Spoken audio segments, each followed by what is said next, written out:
Hey everybody, real quick, if you need a recap of Season 1 of Pennyworth, I've got you. Just hit the tab in the upper right-hand corner. Now, Season 2 picks up 1 year after the events of Season 1. The good news for Thomas Wayne is he has survived.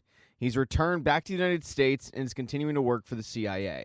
But the bad news is things aren't going as well in England. Lord Harwood had escaped, and he brought the Raven Society back bigger than ever. In fact, now they're called the Raven Union, and they're taking over England one by one. He aims to establish himself as a fascist military dictator, and he's got a lot of support, like that of the army. He's got all the tanks, most of the soldiers, and it's got the Queen kind of floundering. The Queen is still kind of in charge, but the real power is split up between 20 delegates that are led by the new Prime Minister, Archbishop Potter. To be blunt, it's an absolute dumpster fire. One of the places the Raven Union hasn't taken over yet is London, and that's where Alfie is, although it's a much different looking London. The bridges are destroyed, there's checkpoints, and the club that Alfie works at is located in the neutral zone, with the idea being that no matter if you're a Raven Union or the other guys, who is basically everybody else, the no-name league, the non-fascists, anybody who isn't down with Harwood. But even though it's supposed to be the neutral zone, every once in a while a fight breaks out in the club, and that happens when somebody insults Lord Harwood and one of the Raven Union guys comes to his defense. Alfie has to step in, but then Alfie notices that there's a meeting going on between Martha Kane and Inspector Aziz. Martha's been working for Aziz, who has been promoted to the League's High Council. And while normally that might be a good thing, in this case, the no-name League side of things is losing this war, so it might not be great. But Martha and Aziz have shown up on the club because they need Alfie to do a job for him. It's a kidnapping job. They want Alfie to kidnap a guy named Colonel John Salt of the Union Militia. He used to run grocery stores back before the war, and now, according to Aziz, they want him because he's, quote, available. Alfie charges a pretty penny for this, which Martha takes exception to because she feels like Alfie should be helping them out with the war, but Alfie's just helping himself. And once he gets the 10% and Martha and Aziz take off, Alfie tells Dave Boy and Baza about the job, but also about the fact that they only need a couple more to get out of London. Alfie still has plans on heading to the United States, and he's been stashing away his money in order to do so. At this point for Alfie, it's money over morals. But even with these grandiose plans of heading across the pond, Alfie still has his mother to think about, who is all alone after his dad killed himself. And she doesn't seem too keen on the idea of going over to the States. Alfie's pretty surprised when she brings up the fact that the Raven Union members look at Mr. Pennyworth as a martyr. So she figures that she'll be taken care of once the Raven Union takes over London. Which, by the way, should only be a matter of maybe weeks. But to Alfie, he wants to get out of there because London is just full of bad memories. Once he stops finally arguing with his mother about the plans, he, Baza, and Dave Boy meet up, and they head to the location of where Salt is going to be. He goes to meet his mistress at this farm, and they don't know when, but he goes there at least twice a week, so they kind of just have to head there and lay low. The next day, Salt shows up. He heads in, he greets his mistress, and then he gets down to work, interrogating and eventually killing George Orwell for his writing. The dude seems pretty twisted.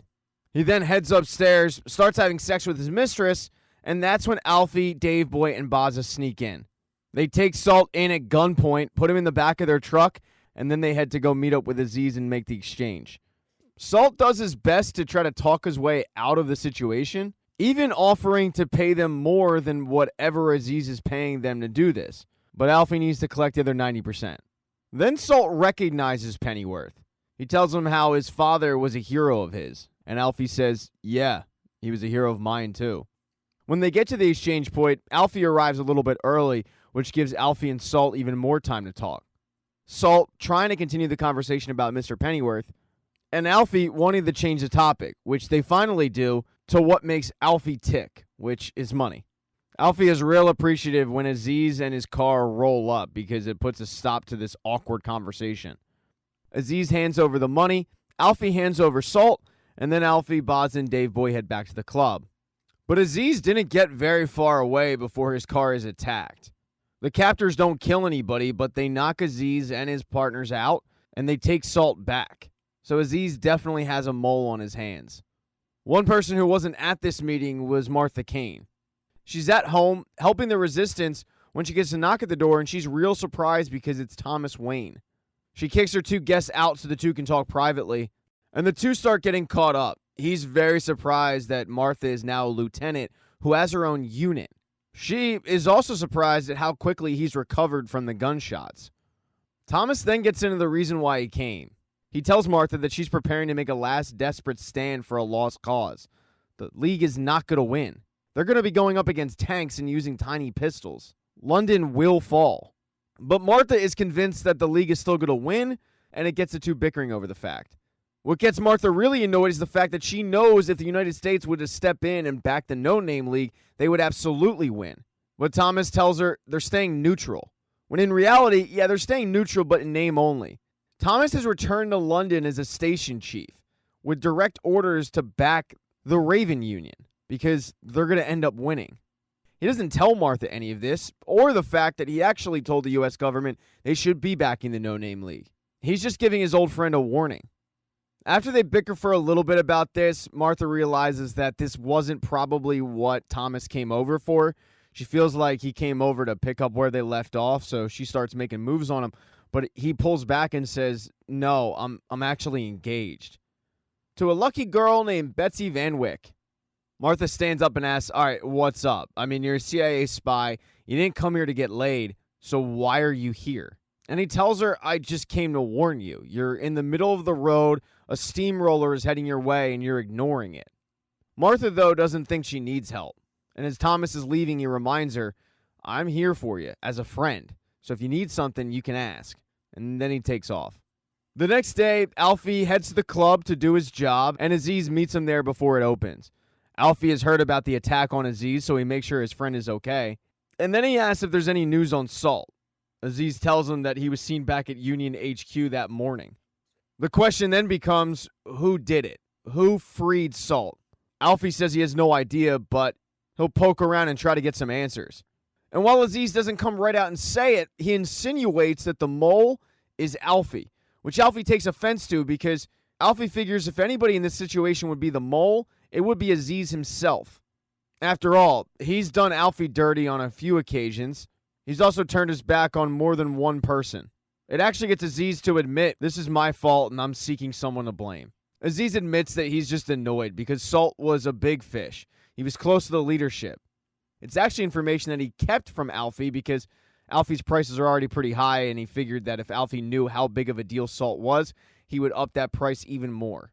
Aziz then asks Alfie, "Did he mention anything to you while he was in your custody, like something called Storm Cloud?" And Alfie tells him no. But then he asks, "What the hell is Storm Cloud?" And Aziz brushes it aside, saying, it's probably nothing, just rumors. It's not nothing, though. Storm Cloud is an attack that the Raven Union is working on that's basically a nerve gas, killing people within 11 seconds. Right now, it's a work in progress because, as Salt tells the scientists working on it, if Storm Cloud is put into effect, it's got to make the casualties look like they all died peacefully. And right now, that is not the case. But Aziz's original hunch about Alfie ends up being true. Alfie knew exactly who took Salt. In fact, he went to war with the guy. His name was Captain Gulliver Troy, and he worked with Alfie to double dip, taking Salt's money in order to let him free. It's not really noble, but the money does get Alfie closer to the States. Gully brings up the fact that he and Alfie should work together again, but Alfie says, nah, that was a one-off. They then have a drink and end the night. But one person we haven't really talked about is Bet Sykes. She's a captain in the Raven Union, and her job is to bring in prisoners, interrogate them, and hopefully get them to confess.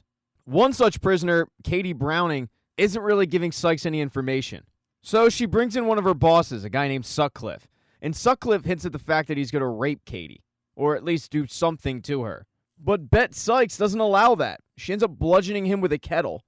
It's not out of the goodness of her heart, though. She takes offense when Sutcliffe tells her to put the kettle on. She feels like that's completely beneath her. She's not the tea lady. But after killing him, she escorts Katie out of the building, and the two then walk to a bus stop, and Katie is really confused. Thank you so much for checking out this recap. Please consider subscribing to the channel and subscribing to my Patreon. Hit thumbs up if you liked it, smash that thumbs down button if you thought it sucked, If you left a comment, I don't get back to you. I usually don't check the comments unless they're like a super comment. Also, if you don't see the next video up on the end screen, not to worry, it'll be up in a day or two.